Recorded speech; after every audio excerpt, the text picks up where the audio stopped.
मेरे सवाल का जवाब दे। हाँ पूछ। हनुमान कौन थे? भगवान। हिंदू थे या मुसलमान? सोचता रहे, मैं अभी आता हूँ। वो चाचा हनुमान जी हिंदू थे के मुसलमान? अरे हिंदू જ હોય ને, રામ ભગવાનનો પરમ ભક્ત એટલે હિન્દુ. કન્ફર્મ?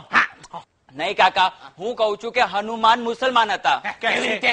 જો રહેમાન, ઉસ્માન, સુલેમાન, હનુમાન મુસલમાન. ओ नहीं यार, हनुमान जी सरदार थे। હનુમાન સરદાર. बाबला भाई को पूछते। मैं पूछता हूँ. हाँ पूछ पूछ। વાહ ભાયા, કે વાત હે. બાબલાભાઈ મને એમ કહો, હનુમાન કોણ હતા? કાકા કે છે હિન્દુ અને હું કહું છું મુસલમાન. और मैं कह रहा हूँ हनुमान जी सरदार थे। આની વાત નહીં સાંભળતા. He is right. देखा देखा।